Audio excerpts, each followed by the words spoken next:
Mr. Brim, you want to take a roll? I've gone ahead and noted who's here at the moment. We are expecting everybody to be in attendance. So I will make a note of everybody's arrival once they're on board. All right, so we have a roll call. We have a quorum. The minutes from the last meeting, did anybody find any errors or corrections that need to be made? I didn't find any errors or corrections that needed to be made, but I did want to ask, there was, and I left my paper in the other room, so sorry, but there was something about a grant amount that will be giving to, an incentive amount that will be given to, I think it was Kroger, but we did not identify what that amount was. Is that something that we discussed in the meeting, or we will discuss, or had that been identified yet what that amount would be? Paul, you readdress that, please. Yeah, actually, I apologize. I thought we had discussed it. Maybe I didn't include it in the minutes. It was a $10,000 redevelopment grant. Okay. Which is actually, given the size and scope of the project, is kind of small for us. But the developer in this sense was actually stepping up. Phillips Edison was making a pretty significant investment in the project. So our investment needed to be very, very small. It was more, I think, a way for them to leverage that the idea of an incentive and bring that over. The incentive we're going to be talking about tonight, later in the meeting, is actually a little bit larger. The project investment is similar in size, but obviously the number of jobs is a little bit smaller. So this is really thanks to the work of the property owner in this sense on the Kroger deal, but it was a $10,000 redevelopment grant. Thank you very much. Could I have a motion and a second to approve the minutes? Moved by I'd like to give a Trevina. motion to approve the minutes. Okay, so we have Trevina and Ron Johnson moving and seconding. Yes. No discussion further. All in favor indicate by saying aye. Aye. Aye. Aye.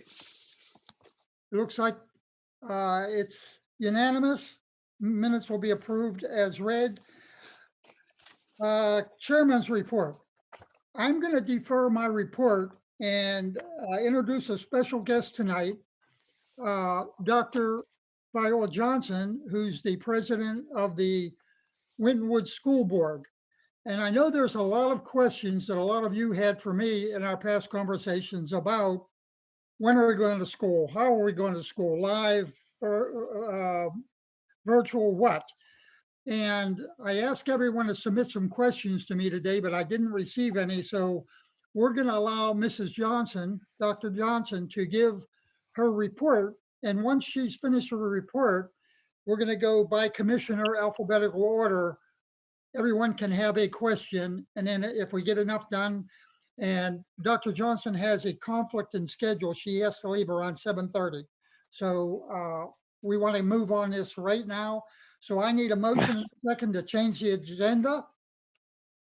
It's been moved by Eddie Miners and seconded I'll by second. Ron Johnson to add an agenda item in place of the chairman's report, and that would be the school liaison report. Any discussion on that motion? There being none, all in favor by say aye. Aye. Aye. Approved. Any negatives? No. Okay, Dr. Johnson, welcome to your first Economic Development Commission meeting, and we're looking forward to your report. So if you can update us as to the latest and greatest as of Monday night. I will do my very best. Thank you, Mr. Stetnick and the Forest Park Economic Development Commission meeting for inviting me to the commission meeting tonight. I just want to say that there is a lot of very positive things going on with the school district right now. The first and foremost on everybody's mind is how are we going back to school? What's that going to look like? And just as a reminder, we do sit in the 45240 zip code, which is in red, which is a hot spot, but we are careful not to just talk about the hot spot, because what happens is people don't stay within that zip code. So let's just refer to it as Hamilton County. And the Commissioner Greg Kesterman of the Hamilton County Public Health has recommended that we not just refer to it by zip code, but by the county, because people do travel in and out of the county. But to that end, the school board did vote on Monday night on our plans for reopening the schools. We approved 3 very distinct plans to be evaluated based on what is going on with the with what the CDC recommends, what the government recommends, what the Commissioner Klesterman, what he recommends. But the first one is to start school on August the 24th as a virtual experience. Now, whether many of you knew or not, Wintenwood had already worked toward getting everybody devices, 2nd grade through 12th grade. So when we went out in March, our 2nd through 6th graders weren't taking their devices home, just the 7th through 12. So we reworked that and got them to get their devices in their hands. But from the time that we went out in March, we start making arrangements and talking about plans for how are we going to proceed in the fall, because we knew that we needed to take a look at this looking forward. So the 3 plans that our executive team came up with is, the first one was a full online experience. The second one was a full face-to-face experience. And the third one was a blended experience. So once the board had an opportunity to look at all 3, we decided that we wanted to leave give the executive board enough room to pivot from one to the other without any interruption in education and academics. So because we are still a hot spot, we did surveys from March. We did a total of 3 surveys for parents and for the teachers and the administrators on how they felt, how comfortable they felt with coming back to school and like that. And we had a very high percentage of parents that said they would not put their kids on the school bus because they didn't think you could socially distance properly. They were not comfortable with them coming back into the full-time classroom. So our first, what we voted was that for the start of school in August the 24th, they're going to start as a virtual experience. And this will be reevaluated within the first quarter. At the end of the first quarter, we really reevaluate, and we may stay virtual or we may move to our blended experience. And a blended experience means that they will go, we will have 2 groups, if you will, and some will go Monday, Tuesday online, and Monday, Tuesday live. Wednesday would be a cleanup time for our building. Everybody would be virtual on Wednesday. And then those people who were on at home, working from home on Monday, Tuesday, Thursday, Friday, they would be on, live, and then the other ones would be virtual. So they would basically split. So the students would have some time in front of the teacher during that week span in a blended experience. And then that would give us Saturday, Friday evening, and Saturday to re-sanitize the building to get ready for the group of Monday, Tuesday students. That's what blended looks like right now. But we may even assess and make changes to that as we kind of learn more about what's going on with this virus, with what's going on with the CDC's recommendation. The third one is a full online, a full live experience. Now, why? We're in a very unique position in that our buildings are set to open, and I want to talk a little bit about our buildings in a little bit, but our buildings are set to open in the spring of 2021. Our high school is going to be done in the spring of 2021, and right now we are on target for budgetary wise, and we're on target for building wise, finishing on time. So we're in a very unique situation in that we still will have that high school, the old part of the high school, still there because of the way the buildings were designed. So if we decide that we're going to a full live experience, we're hoping to take a look at the possibility of being able to use some of that space not forever because OFCC won't allow it, but just for the purposes of trying to socially distance and having more room to spread out with our new building and still partially using some of the old building. But we have to make that decision early because of the way they begin to deconstruct a building. Once part of it is built, they start tearing the other part down. So we have to get kind of in front of that. But we're in a unique situation like that. So our 3 positions that we voted on was start with a virtual experience first. Second would be a blended experience. Third would be the full-time face-to-face. Now, even with our virtual experience, we are going to have the teachers will be showing up for school in their classrooms. There won't be any students there, but they will instruct from their classroom with their devices in the virtual experience, connecting through Zoom with their students. Okay, so that's what that will look like for our virtual experience. And that will be reevaluated from the first day of school through to September the 28th, which is the end of the first quarter. Okay, for the students. The next thing I wanted to talk to you about is if and when we do go to a full-on experience, the school is prepared. They have used some of the CARES Act money to purchase personal protection equipment for all the students and for all of the staff. So even once we go to the blended experience or the full-time experience, we are prepared with personal protection equipment for the staff and for the students as we transition. The third thing I wanted to talk about is that we will have another levy. We voted, not in this meeting, but the meeting before, to put a operation levy on the ballot for November. And we're looking at who will chair that. And we haven't actually come up with confirmed which 2 board members it will be that will chair that particular committee. But the levy is going to be a 6.95 mil levy, and it will generate $3.2 million of operating expense. And this operating expense will go to our to restore busing across the whole district, and also to develop our preschool village that that's still on our radar. Just because of the quarantine, that didn't stop that. That's still on our radar to have the preschool village.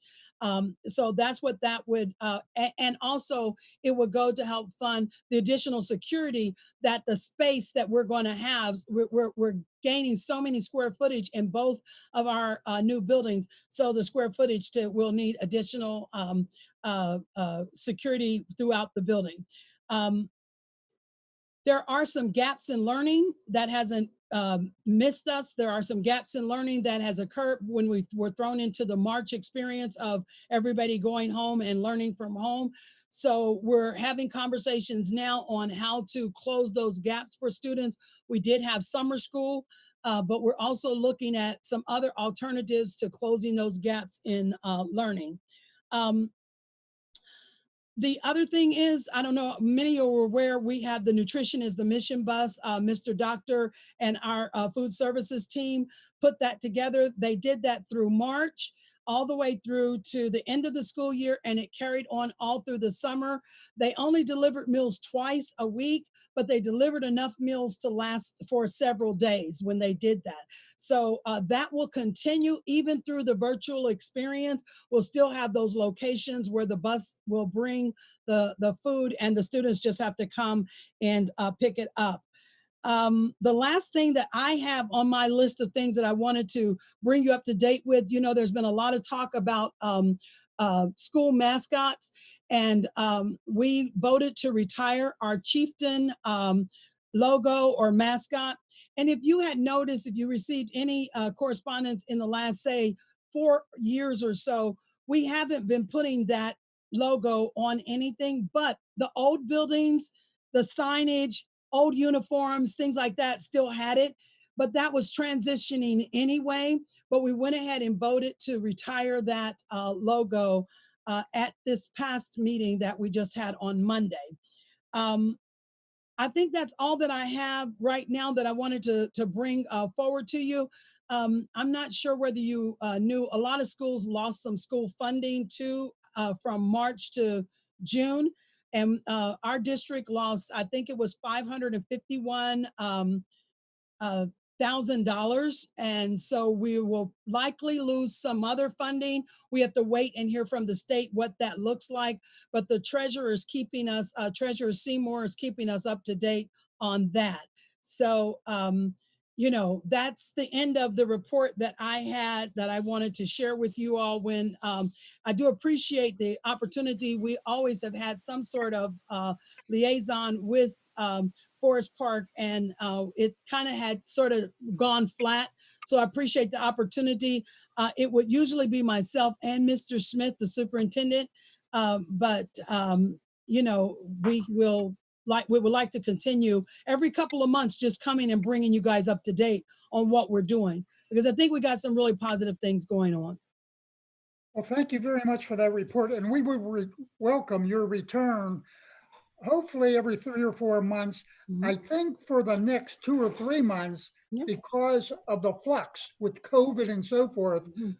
I might ask that you come back again next month Yeah. and give us an update that you have at that time. And we may know a little bit more. The CDC might have more information out for us. We might know a little bit more from the Hamilton County Public Health Commissioner on what's going on. And the only thing that we can do is just like what everybody else is doing, just listen to the best voices that are out there that know what's going on, because we don't, everybody, this is taking everybody anew. So we just can only listen to the voices. And especially when it comes to, you know, servicing our students, we want to be sure that we service our students adequately, but we also don't want to forget that the administration, the staff, and the teachers, that all the stakeholders, we want to make sure that everybody feels safe and comfortable in being able to come back together and do their jobs. Thank you, Dr. Johnson. Trevina, do you have a question of any type? Trevina? Unmute yourself, Trevina. Are you there? Yes, I'm here. No, I do not have a question at this time. She answered the questions that I did have. Thank you. Okay, and Mr. Johnson, Ron? Any questions, Ron? I was going to ask about if the young people decide that they can't wear those face masks, what's the alternative? Is there a shield or something? Yes, we have purchased both the shield face covering, especially for the younger kids, because we're thinking that they won't go with the face mask. We looked at our code of conduct, and that's still under, we voted on our code of conduct, but at Monday's meeting, we said there will be amendment to that code of conduct, because there has to be some consequence if people decide that they don't want to wear their mask, because we can't allow them to disrupt the learning experience for everybody else. So it would be viewed as a disruption. There are other school districts that are taking a very heavy hand. We haven't decided to do that yet. It's still in discussion, but personal protection gear of all different types have been purchased, and it's going to be available for our staff and for our students. Eddie Miners, any question? No, Dr. Johnson, thank you so much for taking the time to join us this evening. It's been a pleasure to hear what's going on in the district, and I hope to hear more of the great things going on in Wintenwoods, and absolute pleasure to have you. Thank you so much for joining us this evening. Thank you. Dr. Johnson, I have a question from Richard Bedford. He conveyed this to me yesterday. Okay. He had a group of questions. Woo. Most important to him, he has 2 children in the school district. One is at the high school and plays football. He wanted to know, will the sports be back on there? His son is a junior, and he's hopeful for some scholarship in the future. So what about sports? We've gotten a lot of questions about sports. We made an attempt at the beginning of the summer, or whenever football season, the summer practices started. We made an attempt to get started with that by taking temperatures. We had tents set up outside of the arena, and they were taking temperatures and doing a checklist of questions and so forth, and trying to keep the social distancing for the players, for the coaches. It's very difficult for the players to keep masks on and work out in a hot environment. that came to a rapid halt. I don't know who, they didn't disclose who, but it came to a halt because someone came down with COVID-19, and it closed all of our buildings for the summer again. So this is the reason why we were like, we have to take a little bit different stance. So we tried to start with the football practices, and it just didn't work out because someone came down positive, and they said, okay, the buildings are going to open up back on July the 20th. And then as it turned out, someone else came up positive. Yep, And yep. so then it's like the buildings are going to open up on, the 29th. And that was today. So I'm not sure whether they actually opened up today or not. It may have been postponed again. So that is kind of the thing that was our first question when we started talking about coming back in a live experience. If you've got 20 kids in a classroom, even if you've got them spread out, one person comes up positive, that whole class shuts down. Yep. Now teacher, kids, everybody is at home. So we just, that as far as sports go, what I will tell you is we have to listen to what the OSHAA says, the Ohio Association for School Athletics. We have to listen to see what they say, and we are definitely going to follow their lead, whatever they say. Because we were excited as anybody about getting this next season started because we got into a league. Yeah. So this is the first time we've been in a league in like several years. So we were really fired up, ready to go. We've communicated with all of the schools and trying to build some camaraderie and some, relationship before, because, sometimes when you're out of a league the way we were, there's rumors that start about your district. So we had been really, for the last year, doing front runner and going to meet with these different schools that were in the lead so we were excited about getting started. But we'll listen to what the Ohio School Athletic Association says about that and follow what their guidelines. All right, Dr. Johnson, it's time for you to leave, I Yes, think. it is. It is. It is. So I really thank you. appreciate the time, though. I thank you. Well, we're grateful for your coming and giving us your report. Thank you very much for that. And we look forward to seeing you again. Okay. All right. Thank you so much. You guys have a great meeting. I do appreciate it. All right. Bye-bye. Take care. Stay Dr. healthy. Johnson, Yes.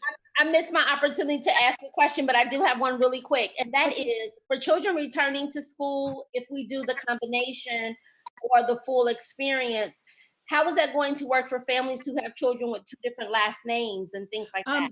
That they're already developing a spreadsheet as we speak. Okay. Based on the parent's name. So whoever the parent or guardian is, Fantastic. so they're developing a spreadsheet so that they can kind of keep that together, because we don't want, if somebody Jones and Smith are in the same house, we don't want them going to school on two different virtual days. Then that whole household will be Monday, Tuesday. So there's a spreadsheet already working on that. So thank you so much. yes. All right. Thank you, guys. Oh, sorry. I appreciate it. Okay. All right. Take care, doctor. Okay, I would, again, I express my gratitude for Dr. Johnson coming here on short notice. But in my discussions with some of the commissioners, there was a lot of questions about school return, how, when, where, sports, and so forth. So I talked to Ron last week and I said, hey, would it be possible to get your wife on the schedule for a report? And she was very gracious to give us that opportunity tonight. So again, I want to thank her for that.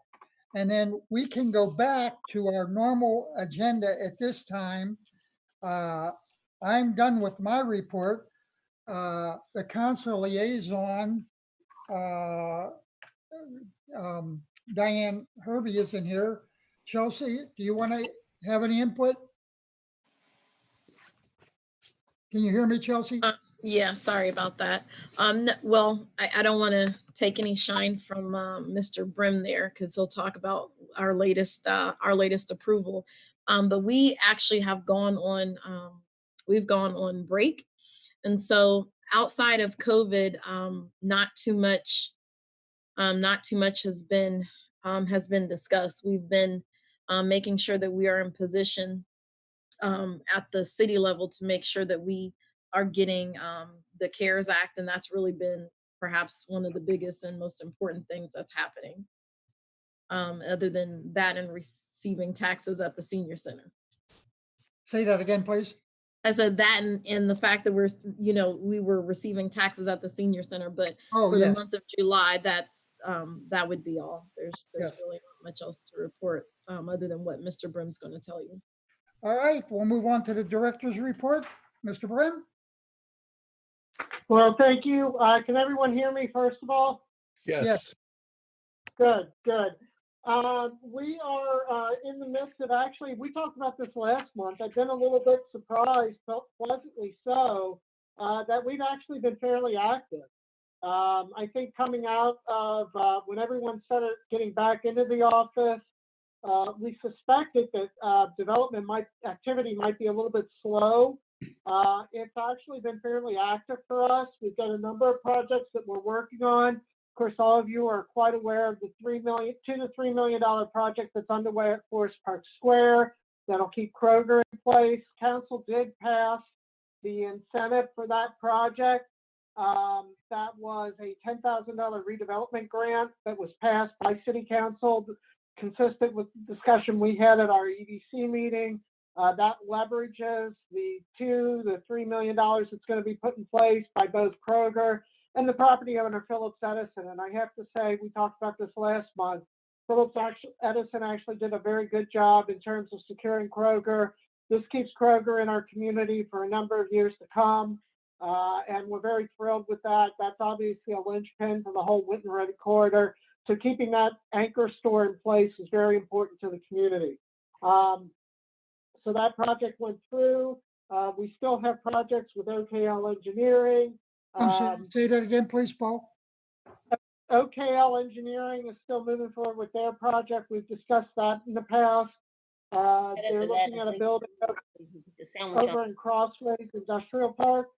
So we're working with them. Then we also had, of course, Emeritus is still underway with their $7 million renovation of the office tower. The good news is the project to be named later is still in works.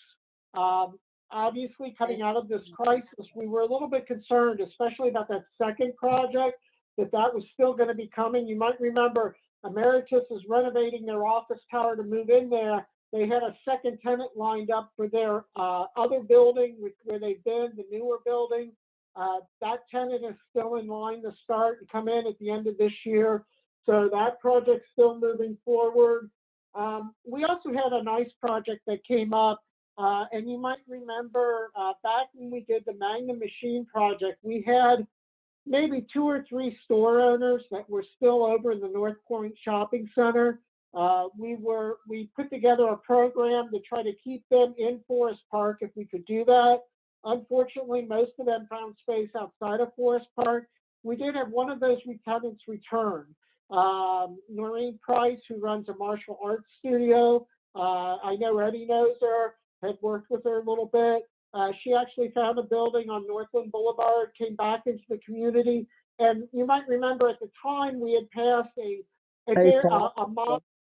effective incentive program to help bring those businesses back into Forest Park. So we were able to use that program to offset Noreen's permitting costs. So basically, she was able to get her change of occupancy, use and occupancy, change of use. It saved her about $700. So we were able to use that existing program to offset some of those costs for her and bring her and help her return to Forest Park. So we're thrilled about that. I think anyone who worked with Noreen knows she's a very strong supporter of Forest Park, and it's nice to have her back in the community. So we're working with her. We also had the Tax Incentive Review Council meeting last month. This is the county meeting where they review all of our enterprise zone and tax increment financing agreements. I'll start with the TIF agreements. You might remember we used to have 4 TIF agreements in place. The TIF agreements, tax increment financing agreements, are when we take the property taxes that are generated, the incremental increase in property taxes. So if you have a piece of property that starts at A, you make improvements to it, it creates an increase in the property taxes. You take that incremental increase and you can pump it back into public improvements for the project. So we use this to do road improvements for Carillon Boulevard. We've used it for road improvements at Winton and West Kemper. We have 2 of these agreements that are still in place. The Carillon agreement and West Kemper agreements are finished. They're completed. They performed as anticipated. We have an agreement that's in place for Smiley Avenue and the Parkwood Plaza area development. That agreement's a relatively smaller one, but we used that initially to bring in PNC, a couple of the stores, Walmart, Izzy's, a lot of those stores, Starbucks, a lot of those were drawn in by use of the TIF agreement that we used at Parkwood. But of course, the last one is the mall property. And you wouldn't believe it, but as a financial vehicle, the tax increment financing agreement for the mall is actually compliant, is working. People may wonder, look at the mall and say, how can that be? How can this be generating any money? Well, it's not generating the incremental increase in property taxes, but the property owner has to make up the difference. The current property owner is paying an assessment on the property to make up the difference. So as a financial vehicle, it is creating the revenue anticipated to pay off the debt associated with those public improvements. The other thing about the mall development that's important is those bonds were not put out by the city of Forest Park. You might remember, because the mall sits in 2 counties, in 2 different cities, with 3 different school districts, we actually had the Port Authority of Greater Cincinnati come in and do the bond work. So the bonds are actually on the Port Authority's books. They don't affect us. We are a pass-through agency for that, but the bonds are actually held and managed by the Port Authority of Greater Cincinnati. So we put that deal together using the assessments, using the port as a way to protect the city's interest in that whole process. So as a financial vehicle, the TIF is working. So both of those TIFs were continued. The good news was on the Enterprise Zone project. We have 3 Enterprise Zone projects that are in effect right now. Emeritus, Cincinnati Testing Labs, and Fry Fastening Systems. Those 3 companies have invested $22.3 million on projects involving the creation or retention of 423 jobs. They met their job obligations. They actually exceeded their investment obligations by 34%. So we're very thrilled. Those agreements are performing as anticipated. They created the jobs that we were hoping to bring into the community. All of that creates revenue because of the earnings taxes and property taxes that are generated. And even from day one, those incentive deals are creating new revenue for everyone involved in the process. So the Enterprise Zone program is working fine. The TIPs are working fine. And I just wanted to bring that to your attention because those are reviewed on an annual basis. You might recall that at the end of the year, we typically review the city incentive projects. So all of our redevelopment agreements, we will be reviewing those in probably November of this year. We'll take another look at those to make sure those are compliant as well. But so far, all of those companies are living up to their obligations as well. And that would conclude the director's report.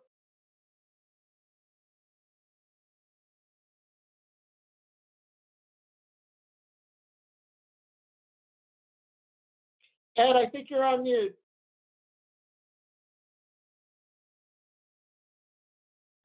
Thank you, sir. I was. Okay. Thank you for your report. Unfinished business, Forest Park Small Business COVID-19 Relief Program. Do you have something on that, Paul? Yes, we do. We had talked about this last month, and I believe the EDC had even passed a resolution in support of that program. Our goal here was to use some of the CARES Act money that we received from the federal government, plus some of our money to create a loan, not even a loan fund, a grant fund to help offset costs associated with COVID-19 related expenses for our small businesses. And what we've done is we've actually set this program up for any Forest Park business that employs 50 people or less at their Forest Park location. our goal here is to really focus on those companies that maybe weren't able to get some of the federal money. We want to try to identify small shop owners, entrepreneurs, restaurants, people that maybe did not get to take advantage of some of those federal or state programs, and try to find them and help them secure some dollars. It's not going to be make or break money. It's a $50,000 pool of money. We basically have set it up that we can do up to $2,000 a piece. The idea being that we can try to spread that money out. So anyway, I think it's actually up to 2,500. I apologize, but up to that amount. So we may do some grants that are a little bit less. We may do some grants that are a little bit more. Again, this is not going to be make or break money, but it's a way for businesses, particularly those ones I described, if they had to get, masks or personal protective equipment or hand sanitizer or cleaning supplies. There'll be a way for us to at least help them offset some of those costs. That program is in effect. We have an application out. We've got an application date. All that information is on our website. People can go to that. We are asking for people to submit those applications in hard copy. We want to make sure that we get them. We want to make sure that we can date them and that we can make sure people get those responses out as quickly as possible. But City Council did authorize this program, and we are moving forward with it. Thank you Will it very be much. considered a loan, or is it going to be considered a grant? It's something they got to pay back, or something you're? No, these are grants. And the reason we were able to do that was because of the federal money we received through the CARES Act. We actually are using $40,000 of federal money and then $10,000 of the city's own funds to augment that, to give us the $50,000 pool money. Hey, Paul, quick question. I think that's great. I literally just put together a fund like this in the city of Cincinnati. I'm the president of the Collective Empowerment Group. So we had about 3 to 4 banks give us about the same amount. And actually, within a very short, like a 3 or 4 day window, we had 114 applications of small businesses.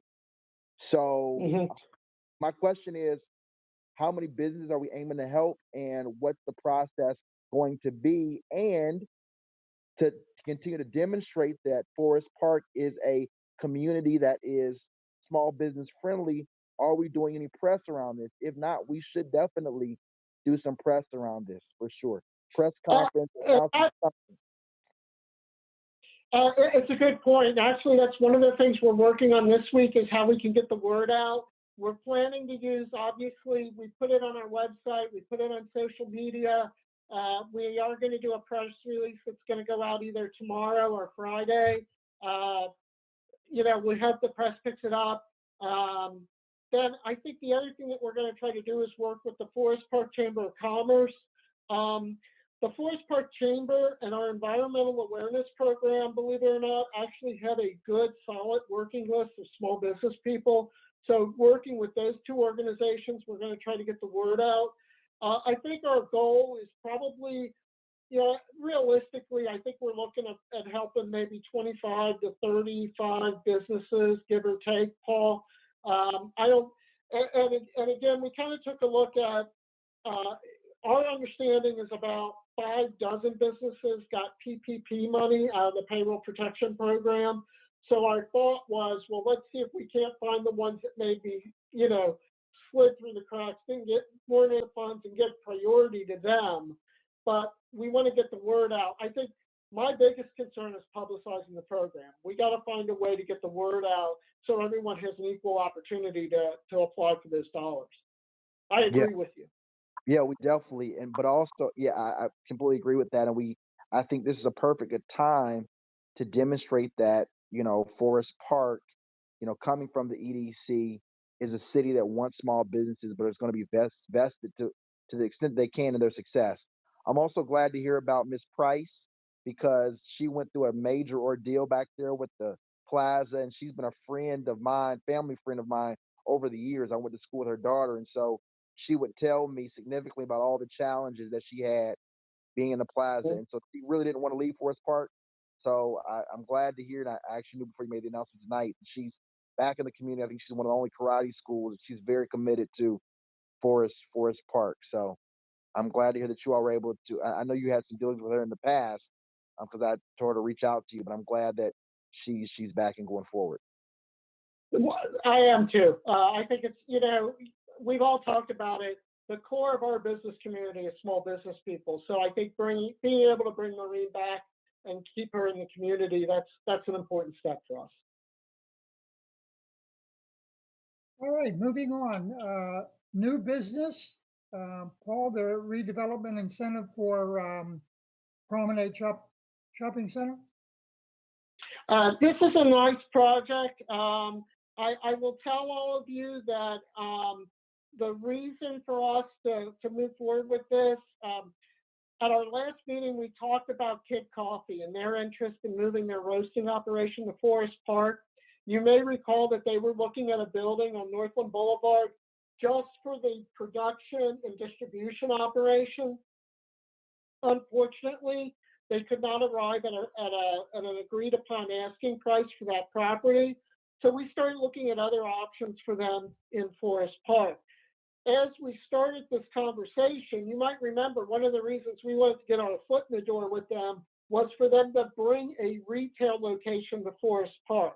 We wanted them to bring one of their coffee shops that does also, I think they do breakfast and a limited menu for lunch. We wanted them here.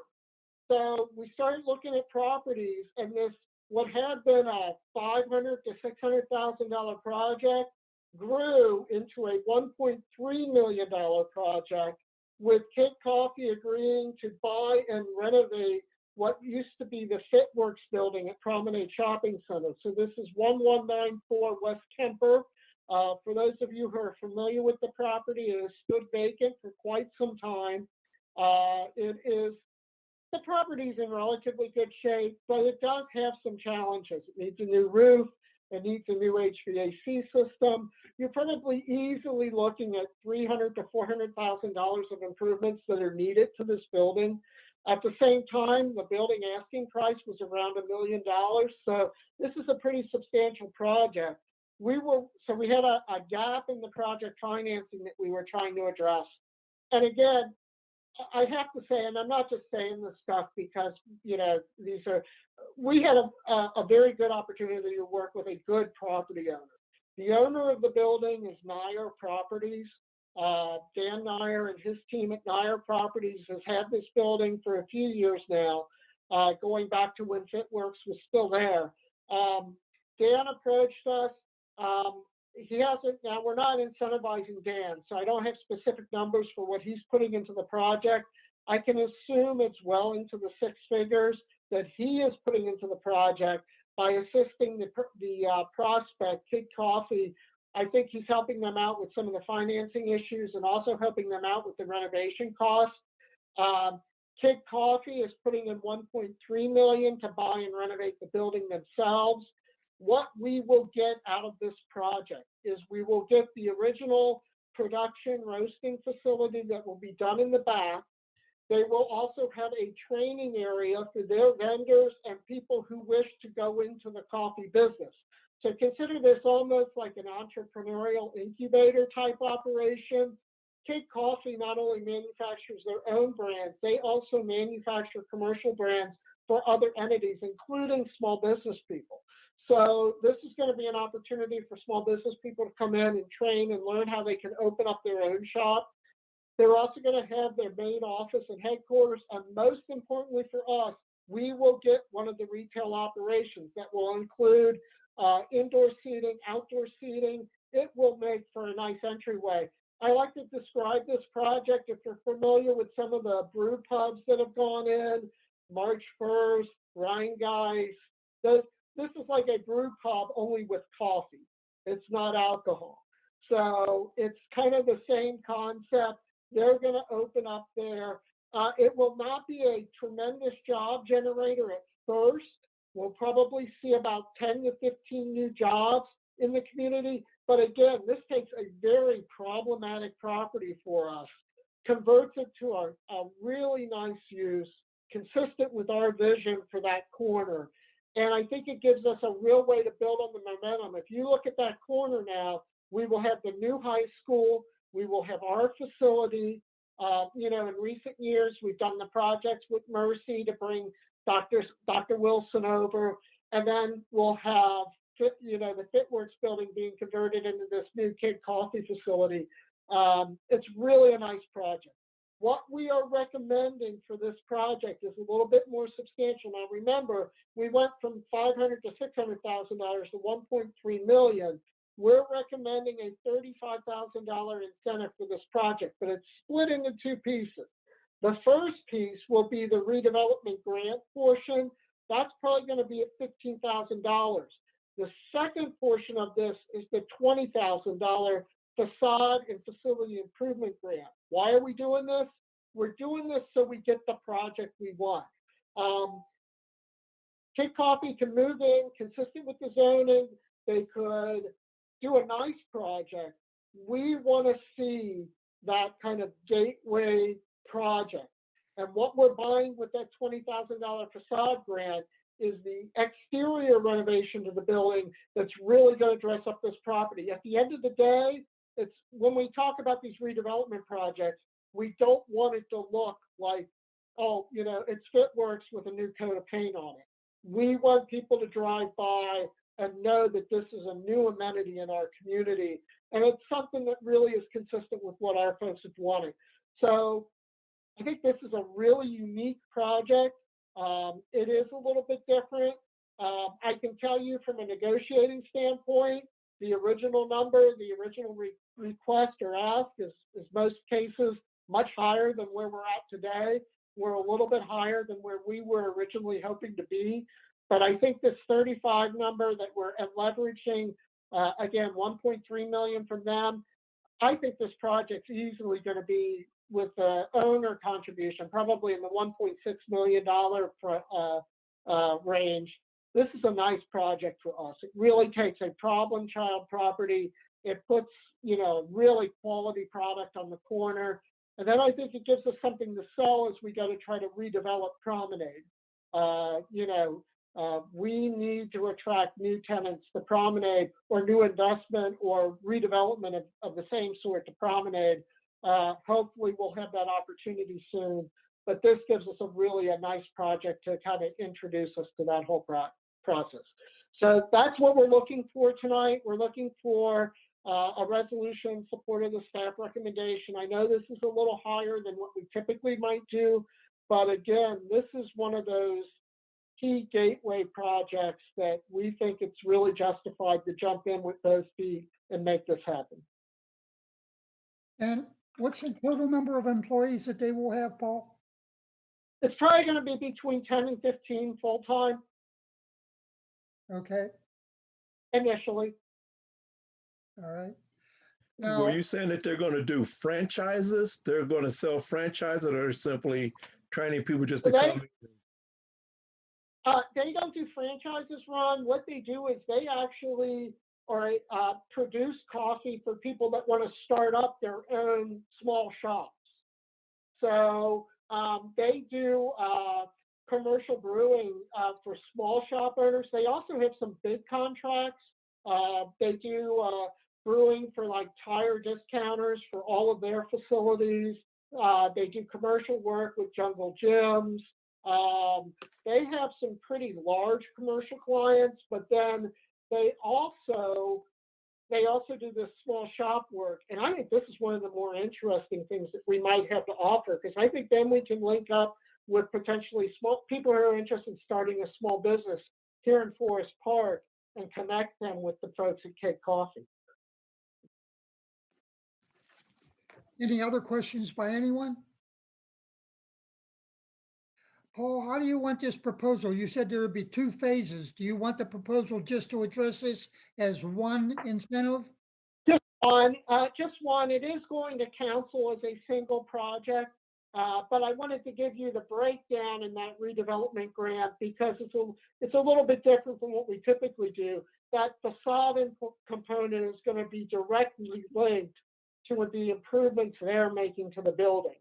So we've got the redevelopment grant portion of it, plus the facade improvement, but it's for the entire package. It's one project. All right, so we need a motion to approve the suggestion by the EDC department that we give an incentive of $35,000 to Kid Coffee for the redevelopment and improvement of the facility at that address, 1194 West. 1190. So we need a motion and a second, please. Motion to move forward as read by Mr. Stadnick. We need a second.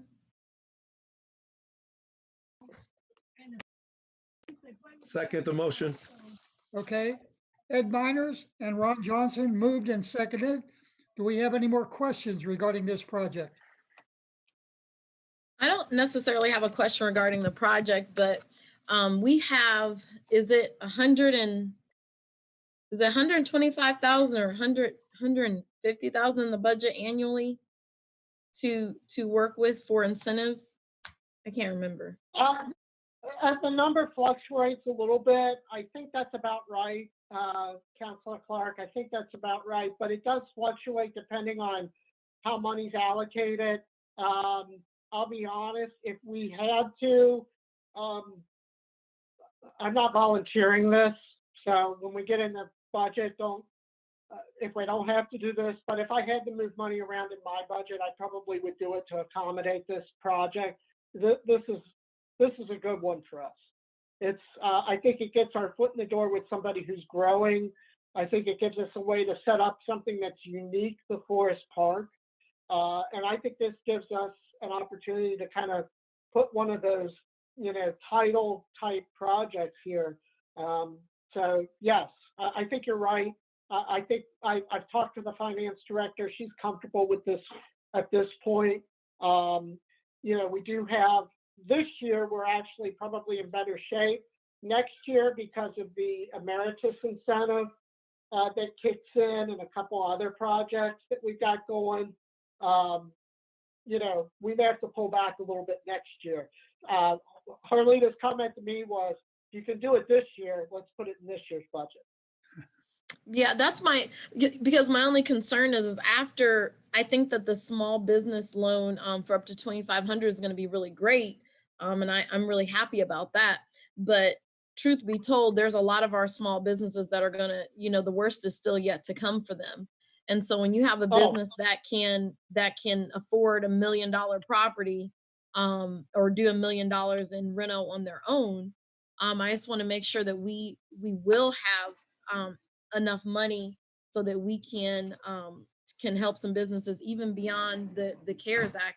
That's going to run out. And I think that, we want to also show those people that are kind of struggling and going to have to do virtual or whatever changes they have to make, that, hey, we still have some more money, because they've got to, they're coming to the table stacked. I mean, it's Right. great. It's great. It's just that, I'm looking at it from, a small business standpoint and being in a small community, like, wow, how far could, 10,000 of that go for other businesses? And we will still have some dollars set aside. I think what we'll probably look to do in the future with small businesses, the county's actually been fairly aggressive with some of this. I think what I would probably suggest we do is we start having some open discussions with the county at HCDC and try to find out how we can leverage our money with theirs to create a better fund. I think Paul had a great suggestion, and that's that we start hitting up the banks. PNC, Fifth Third have all done work here in Forest Park. Paul, I like that suggestion about maybe trying to see if we can't bring them into this. I see this small business program we're doing tonight as a starting point. I don't see this as the end point for us, but I think the next step is going to have to be, again, I think we're going to be looking for ways we can leverage our resources with some outside money to put together an even, something that has an even greater impact.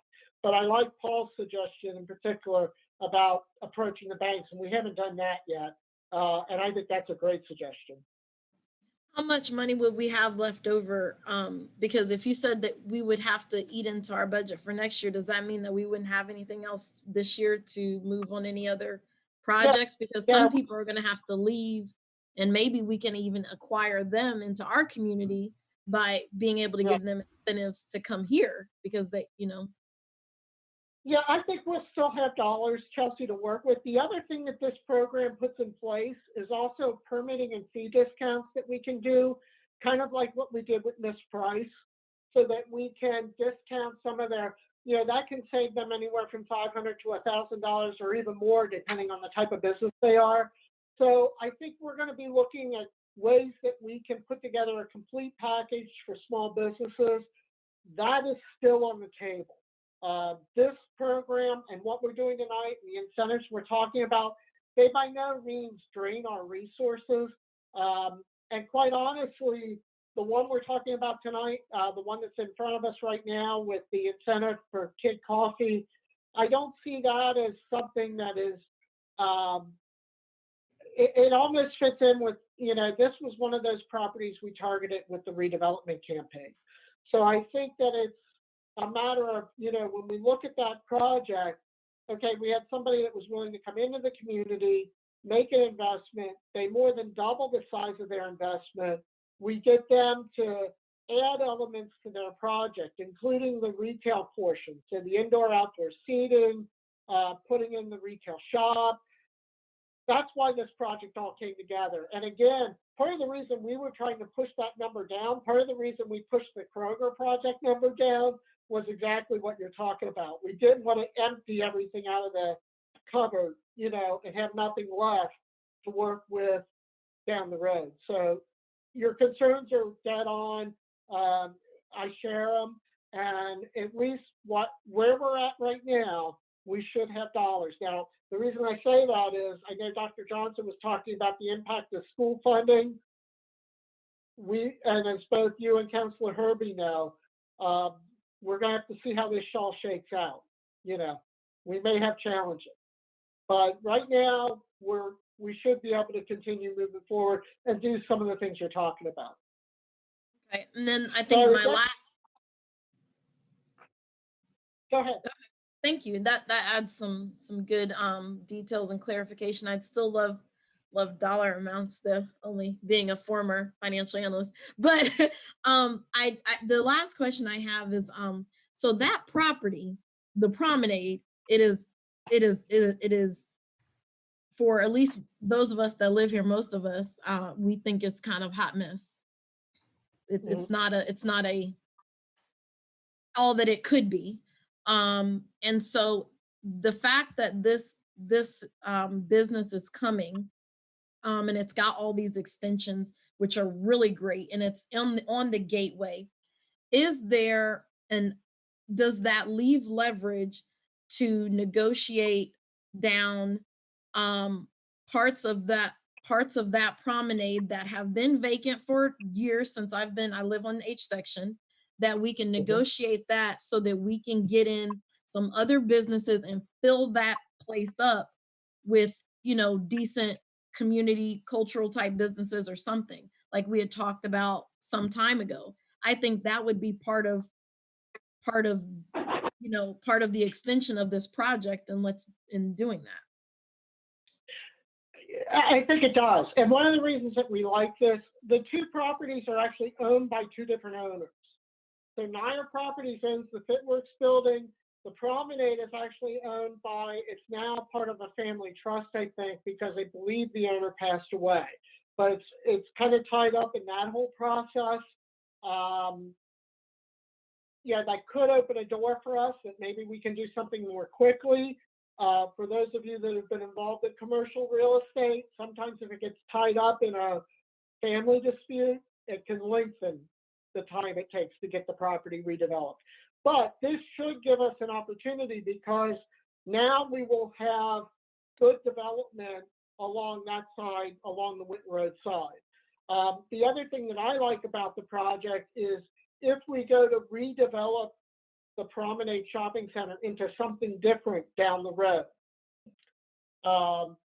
Maybe that's a combination of office, Maybe it's a single family home neighborhood. I mean, we've got those 17 homes going up on Waycross right now. Who knows? It gives us an opportunity to leverage that type of investment though, because now we can go to people and instead of having a very visible, vacant, deteriorating building, we can point to this really unique first-class business. And I think it gives us the ability to attract an investor to Promenade to ultimately redevelop the site. I can tell you there's definitely interest. I always like to point out, we always talk about the mall and its challenges with redevelopment. We've got a property owner that has an exorbitant asking price. This is where the mall owner's not alone. It sounds worse at the mall because it's such a big property. The asking price is so large. We may have the same thing happen here. We've had instances where people have said, hey, I will sell this property for $1 million. You bring them a buyer and now they want $2 million for the property. So, those are the challenges we're going to have, but I think this is a great first step. We are looking into the ownership situation of Promenade. If that affords us an opportunity to move that property, we have relationships with people, and I believe that we can get that site redeveloped relatively quickly. It's the same issue we had on a smaller scale.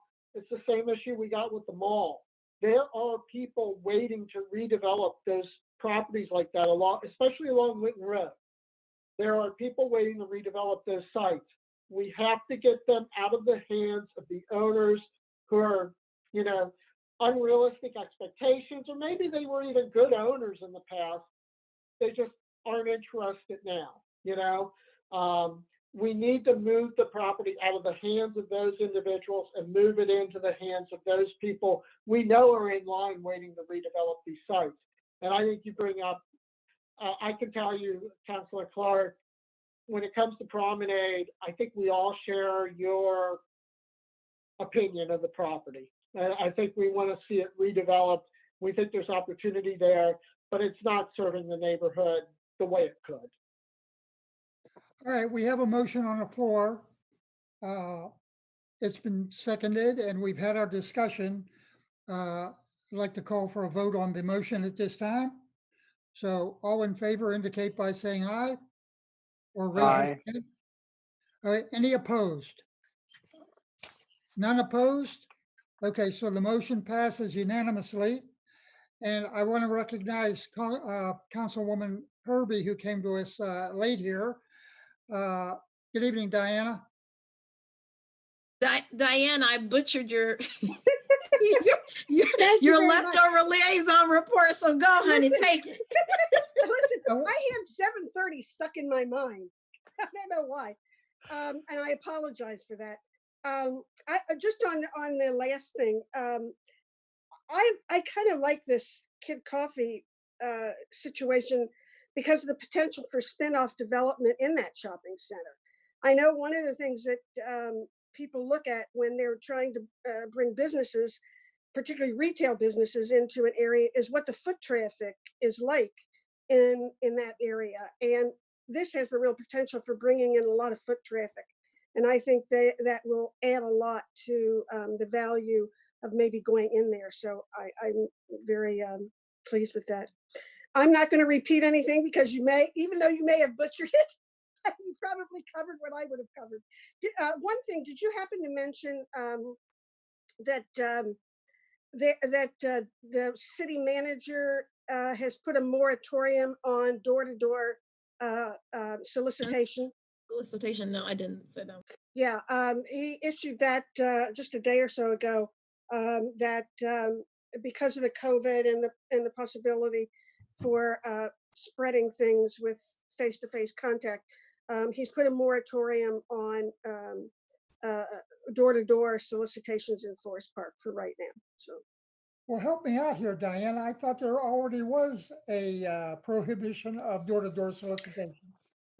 door-to-door salesmen have to register, and they can do that, and they're supposed to wear like a something around their neck that shows that they have the permit to go door to door. I think we've done moratoriums before. Once when we were looking at the whole issue, we just kind of put a moratorium on it while we were looking at the whole issue. But this is a moratorium for health reasons.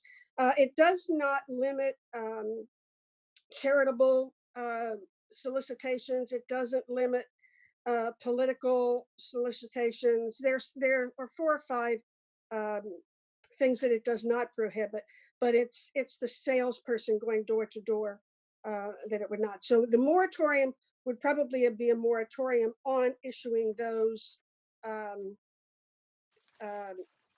okays to do it. Okay, thank you very much. Mr. Chairman, one of the reasons for that distinction, my understanding is there's actually some legal requirements with regards to charitable organizations.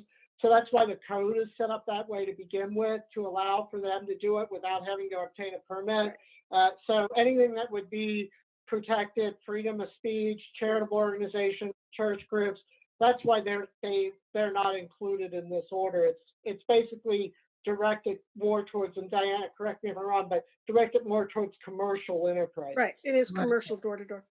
The other thing, I don't know that Chelsea mentioned, was there is going to be another pop-up testing site in Forest Park at Forest Chapel on, I want to say August 5th from noon to 6 or 7. And it's just first come, first serve. Maybe that is included in, I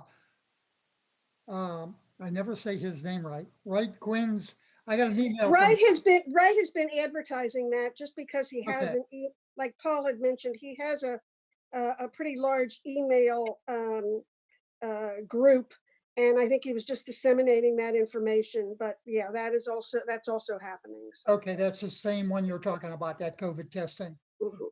And that's been pretty valuable. There was a lot of attendance up at We Smiley.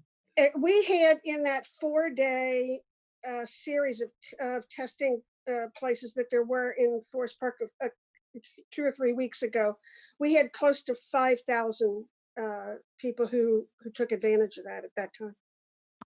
That's great. Paul, you have, Yes, there is an update on the city's website. We just updated all of the COVID-19 city response information. Yep. So there was an update that was just completed this week and posted on the website. It includes the testing information. It also includes links to other resources for both businesses and residents. So all that's on the website. okay.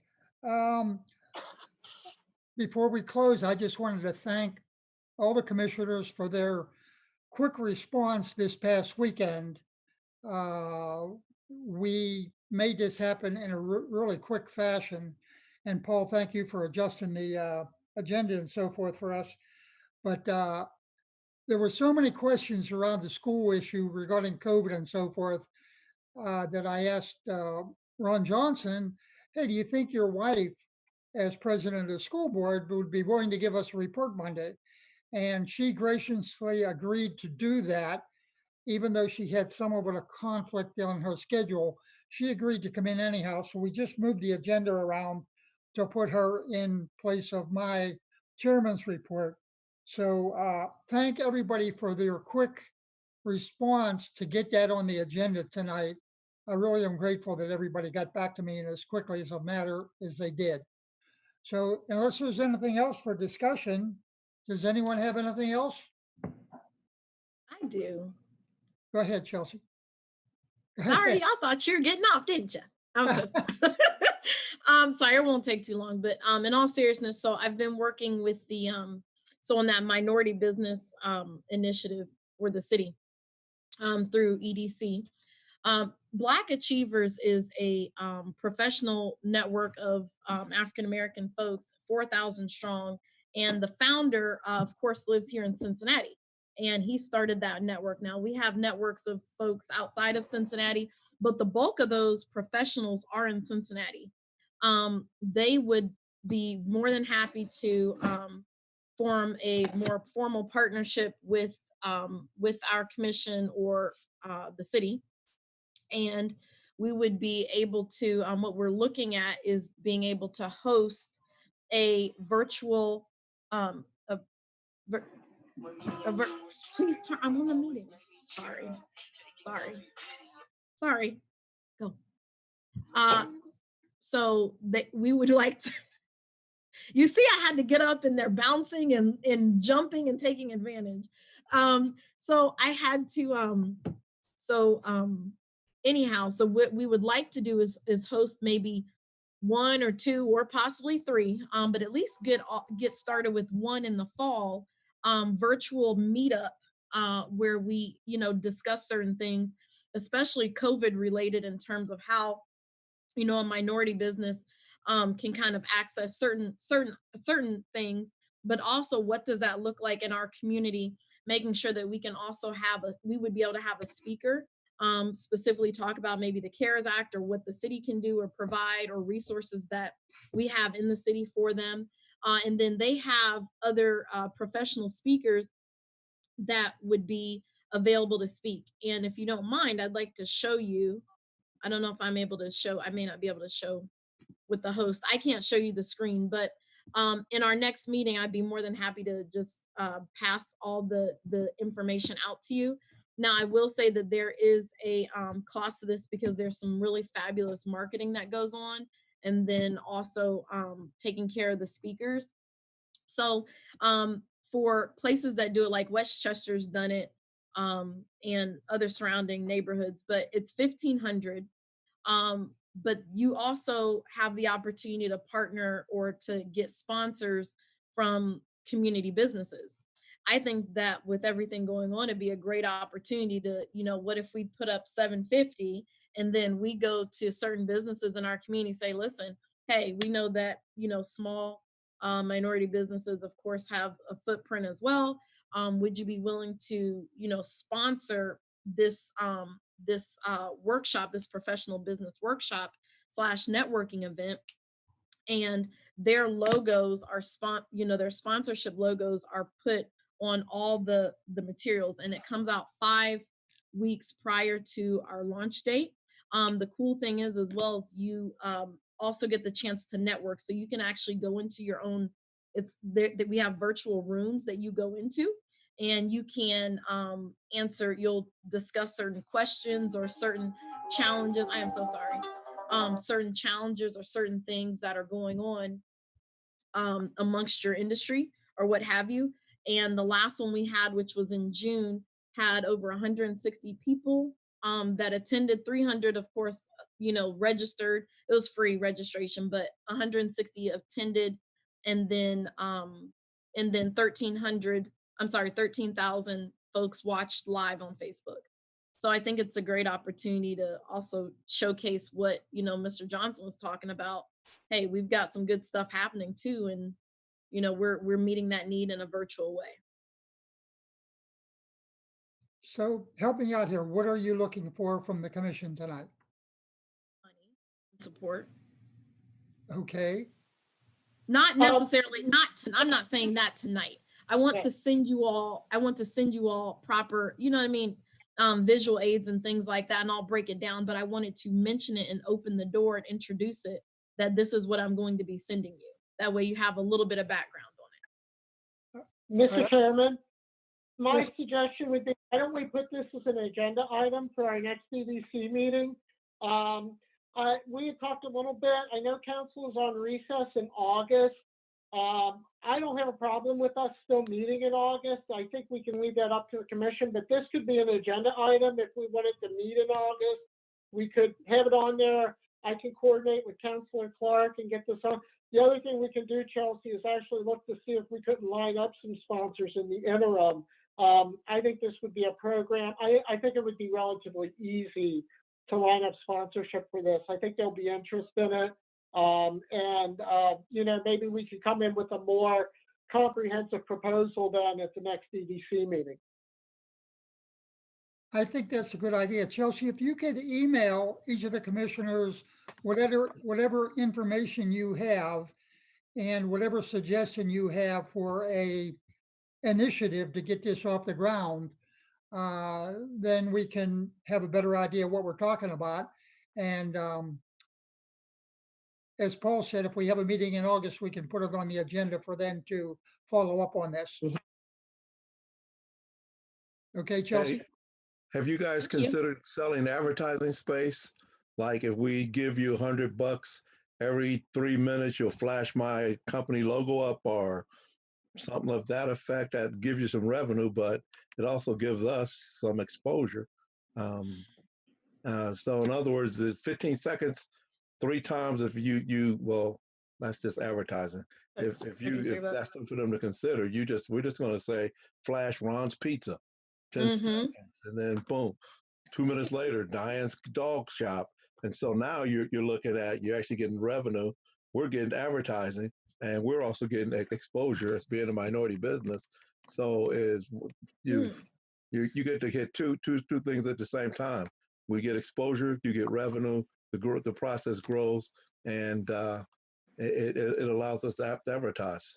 So Are why don't we you advertise- saying with the, I'm sorry, I need clarification, Mr. Johnson. Are you saying flash the logo during the virtual meeting?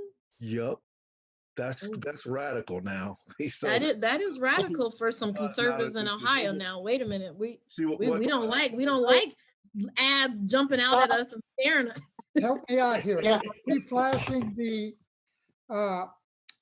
But African Achievers logo, or what are we flashing? see, no, Yeah. what I was saying. You see how we have these 8 squares? Yes, sir. One of these squares would be your advertising box. So you see, you got the W here. Yes, sir. 10 seconds, the person controller flips it. It goes from that to oh, Pizza Hut. gotcha. See, I'm not even So it hip. goes there, See, goes the bank. Then so what happens is you're going to dedicate 1 square to businesses. You're going to let us advertise. But when I say flash, you're thinking the whole screen's going to go crazy. that's and what I was like. We don't. I was like, Ron's that's too Pizza. much. But No, I think, and I think that's something that we could talk about on the back end. I'd love to, if we can take it offline, Mr. Johnson. Clearly, you have ideas.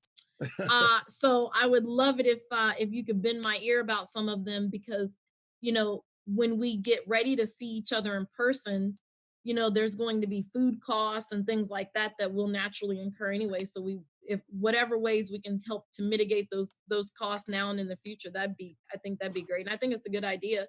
But I think when you because what's going to end up happening here is this won't just, it's open for Forest Park primarily, and it's supported, hosted, facilitated by, but you're going to get people from all over the county.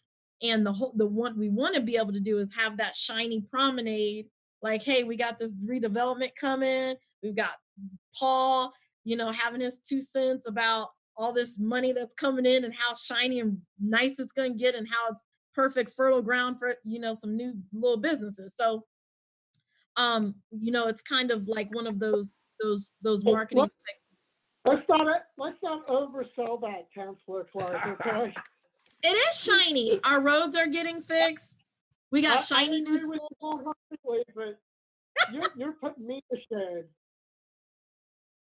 So anyway, so I will submit something more formally to you, and Mr. Johnson, if you could chat with me offline about it, that'd be great. Okay. So I'll get in And contact with you. I'll write you down, Eddie, for a sponsorship. I'll write it over here. So definitely, I think we should put it on the agenda if we're going to meet in August for new business. I think it's definitely something worth having a conversation about. I am too a participant of Black Achievers, and I find it to be a very inclusive and involved program for the community in itself.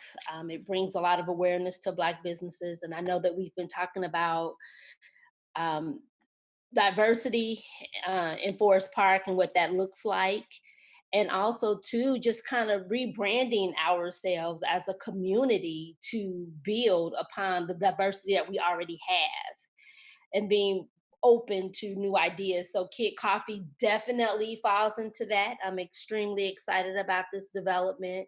And I do believe that it is going to, as Chelsea said, the shiny thing is going to attract the attention of others. So I'm really excited about all of this. So let's definitely, if no one opposes and if it's okay with Ed, Can we please put this on for new business if we do indeed meet in August?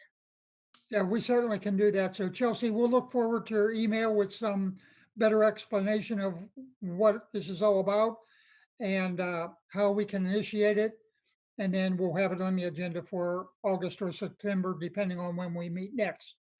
I'm hopeful, not that I have to have meetings all the time, but because it is COVID, and maybe we can do it just through an email, if Dr. Johnson has more information on us for the school opening and how we might be progressing at that point in time, uh, I'd like to at least get an update on that because this Okay. COVID thing in school this is just, everybody's up in the air about it because we got parents that are trying to get to work and they got to worry about their kids at school. We got kids that don't learn as well virtual that should be in a classroom. So there's a lot to this. This COVID has really been devastating for our country this year. Go ahead. Who had something? Oh, I'm sorry, my mic was not off, and I Oh. said it has. Yes. But also too with Dr. Johnson, I do appreciate this a representative from the school board being present. And I am excited and I welcome the idea of having someone from the school board participate in our meetings, even if it's only every couple of meetings or whatnot. I think what it does for the board, for the Economic Commissioners Board, is it gives us a little bit more content and context. And I do appreciate that so that we're able to make these decisions more informed because they do affect our school district, the decisions that we made, the development that we have, the taxes, all of that. And so being able to have her on the board as a player, now, even if it's a visiting player, I welcome it. And I'm grateful that you even thought to have her come. It was a great idea. And I got a lot of information from her today. So as a parent, it put me, it gave me information I did not have as a parent. So I'm very appreciative. Thank you much. Okay. Do we have anything else? Oh, I was going to add with the school board being on and the city council, that gives us almost the absolute total package. And so if they do that job fair, think about that. We had to go through the actual school board. If we had somebody here sort of helping us, we really could have impacted that thing like absolute crazy. We could have gave it from a business. Most of theirs were actually college, and I had to work late that day. But imagine the impact we can actually have. We have some great that new coffee place. These are great talking points, great things that we have going on that we can really start communicating to that Exactly. group that's And you know what? graduating. It's not that, it's only 6 months away, the next job fair. And we have a good foundation to build upon since we accidentally got involved last year. I mean, if Rick Steens wouldn't have looked at the calendar while we were having our meeting planning our job fair, and he said, oh, you know what? 2 days before our job fair, Wintenwood is having a job fair. Well, we already got all this under our belt now. We can start looking at a job fair whenever in the near future here. And having your wife on board giving us some information will be very helpful as well. Okay, I don't I want to thought hold she was actually going to be sitting right beside you. I was like, man, she's not even in the same. You guys wearing the same. Okay, well, I don't want to hold anybody any longer. I think it was a very productive meeting tonight. I want to thank everybody for their attendance. And anybody else want to say anything? Paul, you had your hand up. I just wanted to say thank you to everybody for all of your hard work, and I certainly appreciate everybody jumping in and being willing to kind of be flexible with the meeting date this month. I think it allowed us to kind of confirm some of the details on these projects and give you a more comprehensive picture tonight. So thanks for your help.